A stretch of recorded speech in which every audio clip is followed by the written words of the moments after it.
हाँ भाई, क्या हाल चाल आप लोगों के। बोलो भाई। देखो, मौसम आज अपना खराब हो रखा है जयपुर के अंतर्गत।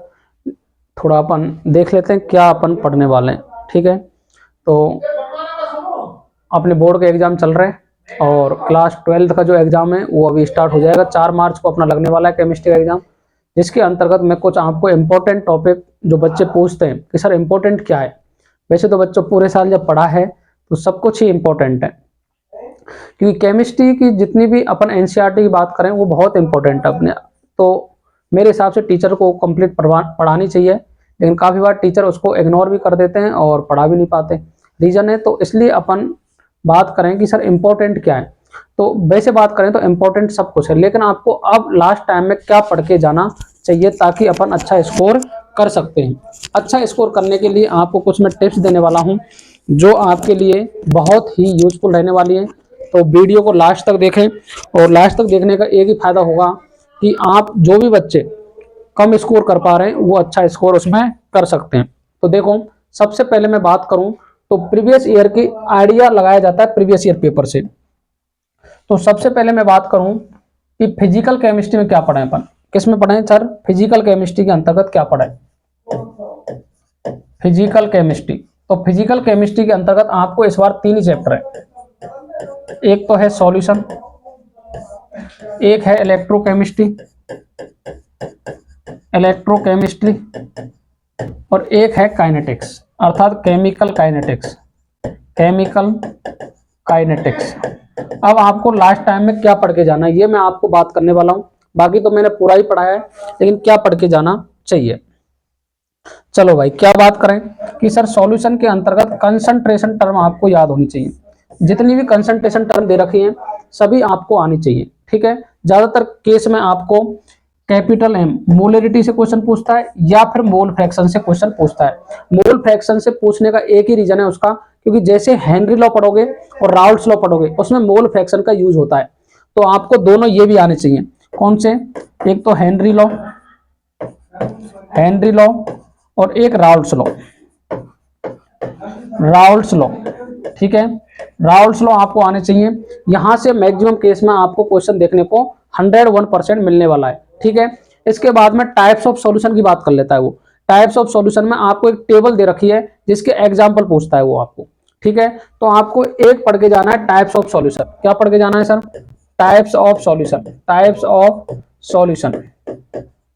और आपको पढ़ के जाना है कोलिगेटिव प्रॉपर्टी। क्या पढ़ के जाना है? Colligative property.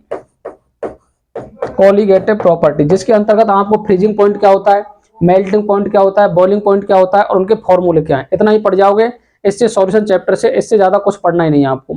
ठीक है, यहीं से आपको क्वेश्चन मिल जाएगा। छोटे क्वेश्चन ज्यादा पूछे जाते हैं, ज्यादातर यूनिट पूछ लेगा, या फिर आपको काफी बार सैचुरेटेड सॉल्यूशन क्या होता है, अनसैचुरेटेड क्या होता है, हेनरी लॉ का स्टेटमेंट क्या है, हेनरी लॉ के 2 एप्लीकेशन बता दो, राउल्ट्स लॉ का स्टेटमेंट क्या है वो बता दो। इस तरीके के छोटे छोटे क्वेश्चन आपको यहाँ से पूछे जाएंगे। आगे बात समझ में? सॉल्यूशन चैप्टर से आपको इससे ज्यादा कुछ पढ़ना ही नहीं है। उसके बाद बात करते हैं इलेक्ट्रोकेमिस्ट्री की। इलेक्ट्रोकेमिस्ट्री के अंतर्गत बच्चों आपको पढ़ना है डेनियल सेल। क्या पढ़ना है? Daniel cell. डेनियल सेल आपको आना चाहिए। हाइड्रोजन इलेक्ट्रोड आना चाहिए। हाइड्रोजन इलेक्ट्रोड पढ़ के जाना है आपको। ठीक है, इसके बाद में ई नॉट सेल निकालना आना चाहिए। क्या आना चाहिए? ई नॉट सेल फाइंड करना आना चाहिए, जो मैंने फॉर्मूला बता रखा है, E naught right minus E naught left, इस तरीके का फॉर्मूला बता रखा है, वो आना चाहिए। ठीक है, इसके बाद में आपको फेराडे लॉ आना चाहिए। क्या आना चाहिए? Faraday law. Faraday law. Faraday law में कौन सा आना चाहिए सर? फर्स्ट लॉ सबसे अच्छा है, फर्स्ट लॉ हमारे लिए इंपॉर्टेंट है, तो फर्स्ट लॉ अपने को आना चाहिए। ठीक है, उससे अपने को क्वेश्चन देखने को मिल सकता है या उसका स्टेटमेंट पूछ सकता है। दूसरा क्वेश्चन सर, दूसरा क्वेश्चन आपको कोलेराउस लॉ का आना चाहिए। किसका? कोलेराउस लॉ। कोलेराउस लॉ। ठीक है, कोलेराउस लॉ का आना चाहिए। इसके बाद में आपको और किसका क्वेश्चन है, जैसे उसमें आपको कुछ सेल्स दे रखे हैं, सेल्स में आपको लेड स्टोरेज बैटरी आनी चाहिए। Lead storage battery, secondary battery आपको आनी चाहिए। यही से आपको देखने को क्वेश्चन मिल जाएगा। एक क्वेश्चन यहाँ से बड़ा आएगा, एक न्यूमेरिकल आ सकता है, एक छोटा क्वेश्चन आ सकता है, कुछ आपको यूनिट आ सकती है। यूनिट में कौन सा? आप यूनिट के अंदर जानते हो ओम्स लॉ से भी आती है, रेजिस्टिविटी की भी आती है, रेजिस्टेंस की भी आती है। इसके बाद में आपको कप्पा, कप्पा क्या होता है उसकी भी वैल्यू आती है, स्पेसिफिक कंडक्टेंस की भी आती है। अर्थात वो जो चार पांच आपको डेफिनेशन दे रखी है, वो आपको आनी चाहिए, यही आपको इंपॉर्टेंट है इसके अंदर। ठीक है, केमिकल काइनेटिक्स में क्या पढ़े सर? तो केमिकल काइनेटिक्स में आपको पहले तो zero order, zero and first order, zero and first order आपको याद करके जानी है, बड़ा क्वेश्चन आएगा इससे। ठीक है, इसके बाद में आपको छोटे छोटे डेफिनेशन, एक्टिवेशन एनर्जी क्या होती है, इसके बाद में ऑर्डर क्या होती है, मॉलिक्यूलरिटी क्या होती है, मॉलिक्यूलरिटी क्या होती है, इस पे ही आपको एक क्वेश्चन देखने को मिल जाएगा। एक न्यूमेरिकल मिलेगा जिसमें आपको एवरेज रेट वगैरह पूछ सकता है, इंस्टेंटेनियस रेट पूछ सकता है, ज्यादातर केस में एवरेज रेट ही पूछी जाती है। बताओ भाई, फिजिकल केमिस्ट्री के अंतर्गत इतना ही पढ़ना है, ना कोई टेंशन लेना है। ठीक है, इतना पढ़ लोगे तो आसानी पूर्वक आप अच्छे स्कोर कर सकते हो। फिर बात करते हैं इनऑर्गेनिक केमिस्ट्री की। किसकी बात करते हैं? Inorganic chemistry. Inorganic chemistry, inorganic chemistry के अंतर्गत क्या पढ़ना है भाई? इनऑर्गेनिक केमिस्ट्री के अपने दो ही चैप्टर हैं, डी एंड एफ ब्लॉक, और एक है कोऑर्डिनेशन कंपाउंड। क्या देना है? कोऑर्डिनेशन कंपाउंड, कोऑर्डिनेशन कंपाउंड और D and F block. D and F block में सबसे पहले याद कर लेना भैया एलिमेंट, एलिमेंट का ही आपको एक क्वेश्चन पूछ लेगा। एलिमेंट के बाद में इनका याद कर लेना इलेक्ट्रॉनिक कन्फिगरेशन, इलेक्ट्रॉनिक कन्फिगरेशन याद कर लेना। इलेक्ट्रॉनिक कन्फिगरेशन के बाद में आप याद कर लेना मैक्सिमम ओएस कौन शो करेगा, मैक्सिमम ओएस कौन शो करेगा। ठीक है, ये आपको मैक्सिमम केस में ये पूछा जाता है, इससे ज्यादा यहाँ से पूछा नहीं जाता। ज्यादातर केस में आपको एलिमेंट या पूछ लेता है, इसके बाद में इलेक्ट्रॉनिक कन्फिगरेशन या मैक्सिमम ओएस, इस टाइप के छोटे छोटे क्वेश्चन यहाँ से पूछे जाएंगे। उसके बाद में कोऑर्डिनेशन केमिस्ट्री से एक तो आपको आईयूपीएसी नेम पूछेगा। क्या पूछेगा? आईयूपीएसी नेम, अर्थात आपको कोई कोऑर्डिनेशन कंपाउंड दे देगा, उसका आईयूपीएसी नेम पूछता है, हर बार पूछता है ये। ठीक है, इसके बाद में जो दूसरा क्वेश्चन है इसका, वो आपको सीएफटी से पूछ सकता है। ठीक है, थर्ड क्वेश्चन आपको बीबीटी से पूछ सकता है। बीबीटी के अंतर्गत आप जानते हो, या तो हाइब्रिडाइजेशन निकलवा लेगा आपसे कि K4FeCN6 ये हाइब्रिडाइजेशन है, K4FeCl6 ये हाइब्रिडाइजेशन है, ये अनपेड इलेक्ट्रॉन, ये पैरामैग्नेटिक है, ये डायमैग्नेटिक है। ये क्वेश्चन 101% आता है, अर्थात कौन डायमैग्नेटिक होगा, कौन पैरामैग्नेटिक होगा, कौन कलरलेस होगा, कौन कलरफुल होगा, इस तरीके के क्वेश्चन यहाँ से पूछे जाते हैं। ज्यादातर हाई क्वेश्चन यहाँ से नहीं पूछे जाते, या फिर आपको वर्नर थ्योरी पूछ लेगा सीधा सीधा। क्या पूछ लेगा? वर्नर थ्योरी क्या होती है, इसको समझा दो। इस तरीके के यहाँ से क्वेश्चन पूछे जाते हैं, ज्यादा हार्ड क्वेश्चन नहीं पूछे जाते, बहुत सरल क्वेश्चन पूछे जाते हैं। आईयूपीएसी नोमेनक्लेचर, बीबीटी से कौन कलर होगा, कौन कलरलेस होगा, इसका मैग्नेटिक मोमेंट क्या होगा, मैग्नेटिक मोमेंट भी पूछ लेता है। मैग्नेटिक मोमेंट मैंने आपको बता रखा है, म्यू बराबर n(l+2) का रूट, उससे आप निकाल सकते हो। बोर मैग्नेटोन यूनिट होती है। इस टाइप के यहाँ से क्वेश्चन पूछे जाते हैं। डी एंड एफ ब्लॉक दोनों एक दूसरे से रिलेटेड है, इसके एलिमेंट याद हो जाएंगे तभी जाकर के ये याद होगा। आगे बात समझ में, पूरी ट्रिक बता रखी है, आवर सारणी करके देख लेना एक बार। ठीक है, next organic chemistry. Organic chemistry, organic chemistry के अंतर्गत आपको मैंने बता रखा है सारी नेम रिएक्शन याद होनी चाहिए।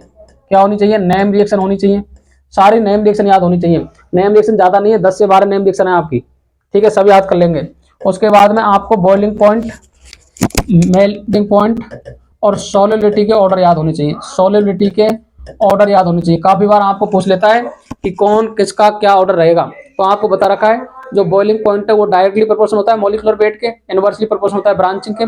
सॉलिडिटी डायरेक्टली प्रोपोर्शनल होती है ब्रांचिंग के, इनवर्सली प्रोपोर्शनल होता है मॉलिक्यूलर वेट के। इस कॉन्सेप्ट के अंदर आपका पूरा क्वेश्चन बन जाएगा। इसके बाद पूछता है कि डायरेक्ट इन्फ्लुएंस ऑफ ग्रुप्स, अर्थात जैसे आपको कौन ऑर्थो एंड पैरा डायरेक्टिंग होंगे और कौन मेटा डायरेक्टिंग होंगे। मेटा डायरेक्टिंग तो आपको एक याद रखना है भैया, बेंजीन रिंग पर यदि NO2 ग्रुप लगाओ, COOH लगाओ या C�11N लगाओ, ये सारे मेटा डायरेक्टिंग है। क्या है? मेटा डायरेक्टिंग है। ठीक है, और इसके बाद में डीएक्टिवेटिंग ग्रुप है। ये क्या है? डीएक्टिवेटिंग ग्रुप है, डीएक्टिवेटिंग ग्रुप है ये याद कर लेंगे अपन। ठीक है, ऑर्थो एंड पैरा डायरेक्टिंग कौन होते हैं? तो देखो ये दो टाइप्स के होते हैं, एक तो होते हैं एक्टिवेटिंग और एक होते हैं moderate activating. Moderate activating moderate activating के अंदर आते हैं आपके हेलोजेंस। क्या आते हैं? हेलोजेंस पे क्या होती है भैया? हेलोजेंस लगाते हैं -I। क्या लगाते हैं? -I लगाते हैं। -I के थ्रू ये बेंजीन से इलेक्ट्रॉन खींचते हैं, ऊपर की साइड इलेक्ट्रॉन खींचते हैं, लेकिन इनके ऊपर इलेक्ट्रॉन और प्रेजेंट होते हैं, तो इलेक्ट्रॉन रिंग को देते भी हैं। तो इसलिए ऑर्थो एंड पैराडाइनेटिक होते हैं। क्या होते हैं? ऑर्थो एंड पैराडाइनेटिक होते हैं। जबकि एक्टिवेटिंग ग्रुप हमेशा रिंग को इलेक्ट्रॉन देते हैं, इलेक्ट्रॉन डोनेट करते हैं रिंग को, इलेक्ट्रॉन डोनेट करते हैं। तो इसके अंतर्गत कौन कौन से ग्रुप आते हैं? तो इसके ग्रुप के अंतर्गत आते हैं NH2, OH, इसके बाद में OH के बाद में अब जैसे अपन बात करें एल्डिहाइड, एल्डिहाइड भी खींचेगा इलेक्ट्रॉन, तो एल्डिहाइड भी इसी के अंदर आता है। कीटोन, कीटोन भी इसके अंदर आ जाएगा, ठीक है। लेकिन NH2 और OH और OCH3 ये क्या है? एक्टिवेटिंग ग्रुप है। अर्थात आपको पिछले साल पेपर देखोगे तो पिछले साल के पेपर में आपसे पूछा गया है कि write down direct influence of OH3 group in benzene ring. OH3 क्या करेगा? इलेक्ट्रॉन देगा, तो और तो पैराडाइनेटिक हो जाएगा। आगे बात समझ में? इस टाइप के आपको क्वेश्चन पूछे जाते हैं। इसके बाद में आपको कुछ अगर बात करें बायोमोलिक्यूल से, बायोमोलिक्यूल के अंतर्गत आपको DNA की स्ट्रक्चर आनी चाहिए भैया, RNA की आनी चाहिए, ठीक है।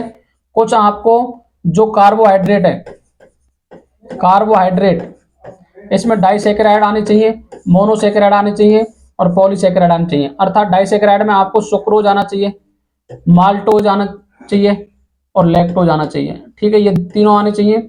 इसमें ग्लूकोज आना चाहिए, ग्लूकोज की आपको स्ट्रक्चर आनी चाहिए और फ्रक्टोज की स्ट्रक्चर आनी चाहिए, ठीक है। इसके बाद में स्टार्च आना चाहिए, स्टार्च आना चाहिए। इसके बाद में अमीनो एसिड आने चाहिए, amino acid, essential amino acid, essential amino acid आने चाहिए। इस टाइप के नॉर्मल क्वेश्चंस जो अपर पढ़ के जाओगे तो भी आपका काम हो जाएगा। अब जो मैंने इतना मैटर बताया ना, इसमें से कम सीधा पेपर के अंदर देख लेना 40+ का मैटर आपको मिलने वाला है। अर्थात 40 से प्लस आप अंक इसमें ला सकते हो। अगर इतना भी पढ़ के चले जाओगे तो 40 से प्लस अंक आपके आ सकते हैं। और बाकी मैंने पूरा नोट्स में आपको लिखा रखा है, पूरे नोट्स आपको टेलीग्राम पे शेयर कर रखे हैं। केमिस्ट्री बाय मोहित सर करके आप चेक करोगे तो पूरे नोट डाल रखे हैं। एक बार रीड कर जाओगे ना तो सारे क्वेश्चन आपको नोट से मिल जाएंगे, क्योंकि प्रीवियस ईयर का एक भी क्वेश्चन उस नोट से बाहर नहीं है। और मेरी पूरी उम्मीद है कि 4 तारीख को जब आप पेपर दे के आओगे तो आपको सारे क्वेश्चन उसी नोट से मिल जाएंगे। और उस नोट से मिल जाएंगे तो आपका एक कॉन्फिडेंस भी आएगा और आपने जो पढ़ा है पूरे साल, भगवान भी आपका साथ देगा, क्योंकि जो अच्छी मेहनत करता है तो भगवान उसका साथ देता है। आई होप आप सभी को ये इन्फॉर्मेटिव वीडियो है, सभी के साथ शेयर कर देना जो भी बच्चे पढ़ रहे हैं, ठीक है। और जो बच्चे नीट जेईई की तैयारी कर रहे हैं, क्रैश कोर्स करना चाहते हैं, अपने ऑफलाइन सेंटर पर आ सकते हैं। 10 मार्च से अपन नया कोर्स स्टार्ट कर रहे हैं, रिवीजन कोर्स, जिसके अंतर्गत 2-2 घंटे की क्लास रहेंगी। जो भी भाई बहन आपके छोटी क्लासों में 9, 10, 11, 12 में, तो आपके ऑफलाइन सेंटर पर भेज सकते हो। जिस तरीके से अपन ने आपको पूरी मेहनत के साथ पढ़ाया है, उसी के साथ उनको भी अपन पढ़ाएंगे। आप यदि 90% लेके आए तो आपका छोटा भाई यदि पढ़ता है हमसे तो 90 से ऊपर ही परसेंट लेके आएगा, नीचे आपसे परसेंट आने वाली नहीं है। तो आज के रखते हैं यहीं तक। Thank you very much. Radhe Radhe, जय श्री कृष्ण, जय श्री श्याम।